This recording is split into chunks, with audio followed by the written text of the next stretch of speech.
یا ایھا آمنوا صلو علیہ وسلموا تسلیما، اے ایمان والو تم بھی ان پر یعنی نبی کریم صلی اللہ علیہ وآلہ وسلم پر درود اور خوب سلام بھیجتے رہا کرو۔ درود شریف کے ساتھ سلام کے ضروری ہونے کی یہ وجہ اتنی اٹل، قطعی اور حتمی ہے کہ اس کے بعد کسی اور وجہ کی ضرورت ہی باقی نہیں رہتی، لیکن کچھ ایسی وجوہ ہیں جو صرف معلومات میں اضافے کے لیے میں آپ کو بتا رہی ہوں۔ دوسری وجہ یہ ہے کہ سلام کے بغیر درود سے حکم الہی پورا نہیں ہوتا۔ سورۃ احزاب میں ارشاد باری تعالیٰ ہے کہ اے ایمان والو تم ان پر درود اور خوب سلام بھیجتے رہا کرو۔ تو جب اللہ تعالیٰ نے فرما دیا کہ خوب سلام بھیجتے رہا کرو تو پھر درود کو اکیلا پڑھنے کا کوئی جواز نہیں رہتا، درود کے ساتھ سلام پڑھنا بہت ضروری ہے۔ تیسری وجہ یہ ہے کہ شیخ عبدالحق محدث دہلوی فرماتے ہیں درود بغیر سلام کے اکثر علماء کرام کے نزدیک مکروہ ہے، کیونکہ اللہ تعالیٰ نے صلاۃ السلام یعنی درود و سلام دونوں کے پڑھنے کا حکم دیا ہے۔ چوتھی وجہ سلام نہ بھیجنے سے درود پڑھنے والا 40 نیکیاں کھو بیٹھتا ہے۔ حضرت ابو سلیمان محمد بن حسین فرماتے ہیں کہ میں نے ایک دفعہ نبی کریم صلی اللہ علیہ وسلم کی خواب میں زیارت کی۔ آپ صلی اللہ علیہ وسلم نے ارشاد فرمایا، ابو سلیمان جب تو حدیث پاک میں میرا نام لیتا ہے اور اس پر درود پاک بھی پڑھتا ہے تو پھر سلام نہ پڑھ کر 40 نیکیاں کیوں چھوڑ دیتا ہے؟ پانچویں وجہ سلام نہ بھیجنے پر حضور صلی اللہ علیہ وسلم خفا ہوتے ہیں۔ حضرت ابراہیم نصفی رحمۃ اللہ علیہ فرماتے ہیں کہ میں نے حضور اقدس صلی اللہ علیہ وآلہ وسلم کی خواب میں زیارت کی تو آپ کو اپنے سے کچھ ناخوش یا ناراض پایا۔ میں نے جلدی سے ہاتھ بڑھا کر آپ صلی اللہ علیہ وسلم کے دست مبارک کو بوسہ دیا اور عرض کیا، یا رسول اللہ کیا مجھ سے ناراض ہیں؟ حضور صلی اللہ علیہ وسلم نے تبسم فرمایا اور ارشاد فرمایا، جب تو مجھ پر درود شریف پڑھتا ہے تو سلام کیوں نہیں بھیجتا؟ اس کے بعد میرا معمول بن گیا کہ میں صلی اللہ علیہ وآلہ وسلم لکھنے لگا۔ چھٹی وجہ سلام بھیجنے والے پر حضور صلی اللہ علیہ وسلم خوش ہوتے ہیں۔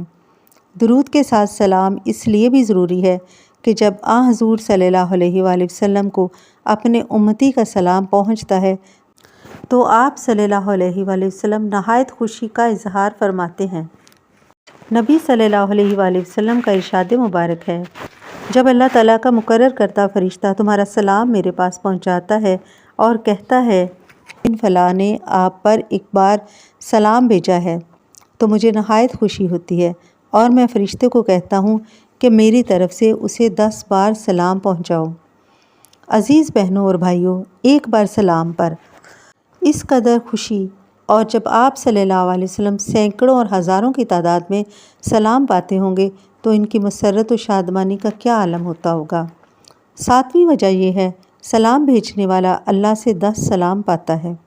اللہ تعالیٰ کا ارشاد مبارک ہے کہ اے حبیب صلی اللہ علیہ وآلہ وسلم، جو آپ پر ایک دفعہ درود بھیجے گا میں اس پر 10 دفعہ درود یعنی رحمت بھیجوں گا، اور جو آپ پر ایک دفعہ سلام بھیجے گا میں اس پر 10 دفعہ سلامتی بھیجوں گا۔ یہ اتنا بڑا اجر اور اتنا بڑا اعزاز جس پر جتنا بھی رش کیا جائے کم ہے۔ آٹھویں وجہ حضور صلی اللہ علیہ وسلم پر سلام بھیجنا مشروع اور باعث برکت ہے۔ پارہ 19 سورۃ النمل آیت نمبر 59 میں اللہ تعالیٰ فرماتے ہیں، اے حبیب اب کہہ دیجئے کہ تمام تعریفیں اللہ کے لیے ہیں اور اس کے ان بندوں پر سلام ہو جن کو اس نے چن لیا ہے۔ اس آیت مقدسہ سے ثابت ہوتا ہے کہ اللہ کے منتخب بندوں پر سلام مشروع یعنی شریعت کے مطابق ہے اور باعث برکت ہے۔ 9ویں وجہ حضور صلی اللہ علیہ وسلم پر سلام تمام مہمات کے لیے کافی ہے۔